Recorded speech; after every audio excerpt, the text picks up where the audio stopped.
बिस्मिल्लाहिर्रहमानिर्रहीम। अस्सलाम वालेकुम। वज़ीर आला पंजाब के लिए इस दफ़ा मरीम नवाज़ का नाम ज़ेर गौर है और ये काफ़ी हद तक यकीन है कि इस दफ़ा वज़ीर आला पंजाब जौन सी है वो मरीम नवाज़ बन जाएंगी, जो कि पाकिस्तान की तारीख़ में पहली दफ़ा कोई औरत जौन सी है वो वज़ीर आला बन रही है। इस पर आज हम गुफ्तगू करेंगे। हमारे साथ मौजूद हैं सहाफ़ी तज़ियाकार नबील नकवी साहब। अस्सलाम वालेकुम। वालेकुम सलाम। नबील भाई, आप कैसे देखते हैं इस चीज़ को कि नवाज़ शरीफ साहब जो थे वो कहते थे कि मेरे सियासी जानशीन हमज़ा शहबाज हैं और पीएमएलएन में और भी बहुत से लोग थे, तो उन्होंने आखिर मरीम नवाज़ का नाम क्यों इंतखाब किया वज़ीर आला के लिए? सियासी जानशीन तो मियाँ साहब हमज़ा शहबाज को कहते थे, लेकिन ऐसा लगा कि जब मियाँ साहब यहाँ से गए और बल्कि उनके जाने से पहले भी दो बयानिए सामने आए थे मियाँ साहिबान के, छोटे मियाँ साहब के और बड़े मियाँ साहब के, कि शहबाज शरीफ साहब कहते थे कि इदारों से नहीं लड़ना, लेकिन बड़े मियाँ साहब जो है वो डायरेक्ट हिटिंग कर रहे थे, स्टेटमेंट्स चल रही थी और हमज़ा शहबाज जो थे वो इस मामले में अपने वालिद को यानी शहबाज शरीफ साहब को सपोर्ट कर रहे थे और मरीम नवाज़ ने वो बहुत अच्छा मौका समझा कि वो सियासी बाकायदा तौर पे सियासी बलोगत हासिल करें और वो प्रैक्टिकल पॉलिटिक्स में वो आएँ।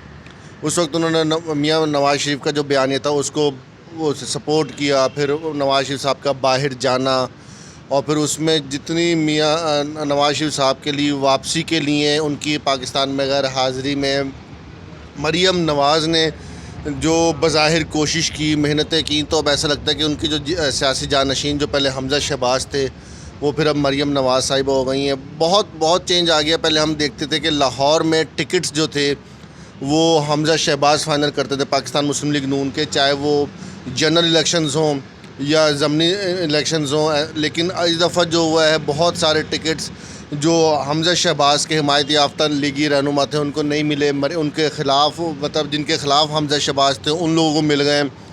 तो बहुत सारे नाम हमारे ख़ास तौर पे प्रोविंशियल असम्बली की अगर बात करें तो बहुत सारे लाहौर से ऐसे टिकट्स दिए गए जो मरीम नवाज़ ग्रुप के थे और हमज़ा शहबाज ग्रुप पर उनको प्रायोरिटी दी गई है, उनको उसके मुकाबले में ज़्यादा अहमियत दी गई है हमज़ा शहबाज ग्रुप को। तो ये काफ़ी चेंज आया पाकिस्तान मुस्लिम लीग नून की सियासत में। अच्छा, आप इस चीज़ को कैसा देखते हैं मैनेजमेंट के हवाले से?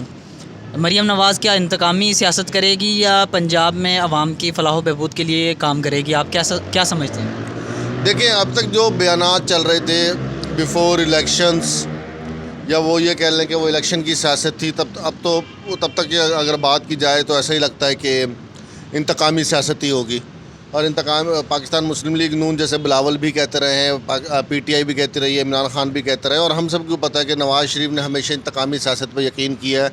उसकी ज़िंदा मिसाल ये कि बेनज़ीर भुट्टो बेजुर्म जेल में रहीं, आसिफ अली ज़रदारी इनके दौर में जेल में रहे और फिर जैसे ही मियाँ साहब आए तो इमरान खान साहब जेल में चले गए। तो ये लोग तो यकीन ही इंतकामी सियासत पे रखते हैं और इस दौरान अगर जैसा आपने मैनेजमेंट की बात की तो अभी तक तो मरीम नवाज़ का पहला सरकारी ओहदा होगा। वो मरीम नवाज़ बड़े खुशकिस्मत हैं इस हवाले से कि वो लोग नाजिम बनते हैं, कौंसलर बनते हैं, फिर नाजिम बनते हैं, फिर ज़िले नाजिम बनते हैं, फिर एमपी बनते हैं, फिर वो सोचते हैं कि हम वज़ीर बनेंगे और फिर कोई वो अगर कर जाए हिम्मत के वज़ीर आला बनने की। मरीम नवाज़ साहिबा ज़िंदगी में पहली दफ़ा एमपी बनी और वो डायरेक्ट वज़ीर आला बनने जा रही हैं। तो अल्लाह ही खैर करे पंजाब का। ऐसा ना हो कि वो जैसे वो कहती थी कि हमें हुकूमत दे हम सिंध को पंजाब करके दिखा देंगे, पंजाब बना के दिखा देंगे। तो अब मरीम नवाज़ क्योंकि एक चाहे वो सियासतदान ज़ीरक सियासतदान तो मैं उनको नहीं कहूँगा, हाँ सीनियर वो लाजमी है। अगर उनकी मैनेजमेंट सिफर रही, उम्मीद है क्योंकि अभी तक कोई ख़ास उम्मीद किसी को नहीं है और फिर वो अपनी काबीना में किस को रखती हैं, क्योंकि हमने ये देखा कि मरीम नवाज़ जलसे पे जाती थी, किसी कॉर्नर मीटिंग पे जाती थी, किसी प्रेस कॉन्फ्रेंस पे जाती थी, तो उनके ख़ास टोला है जो उनके साथ होता था। और इसकी ज़िंदा मिसाल ये है कि मरीम औरंगज़ेब जो पिछली दफ़ा वफाकी वज़ीर इत्तलात व नशरियात थी, वो इस दफ़ा सूबाई असम्बली में बैठ रही हैं अपनी दोस्त अपनी लीडर मरीम नवाज़ साहिबा के साथ। उनके साथ फिर ख्वाजा इमरान नज़ीर होंगे, फिर अज़मा बुखारी होंगी, हिना परवेज़ भट्ट होंगी, सलमा भट्ट होंगी, साथ मरीम औरंगज़ेब होंगी। तो वही मखसूस टोला होगा, ख्वाजा सलमान रफ़ी साहब होंगे, बिलाल यासीन साहब होंगे, वही मखसूस टोला होगा जो हमेशा से रहा है। तो काबीना में कोई नए चेहरे मुझे नहीं लगता कि उम्मीद है। जो मुश्तबा शुजा रहमान को सूबाई वजारत ख़जाना देने के जो अब तक ख़बरें आ रही हैं, मरियम औरंगज़ेब को सीनियर वज़ीर बनाने की ख़बरें आ रही हैं अगर मरियम नवाज़ साहिबा जीत जाती हैं, तो वही पुराने चेहरे हैं। मैनेजमेंट देखिए, मैनेजमेंट के हिसाब से नो डाउट शहबाज शरीफ ठीक होते थे, उनकी मैनेजमेंट भी जो उनके मुखालफिन हैं वो उसके मुतारिफ हैं, लेकिन मरियम नवाज़ साहिबा कैसे डील करती हैं ये आने वाला वक्त ही बताएगा। बस अल्लाह ही बचाए, अल्लाह ही महफूज रखे और पंजाब का अल्लाह ही हाफिज़ है। बहुत शुक्रिया आपका। नाज़रीन, आपने तज्ज़िया सुना। मज़ीद नई वीडियो के साथ हाज़िर होंगे, तब तक के लिए अल्लाह हाफिज़।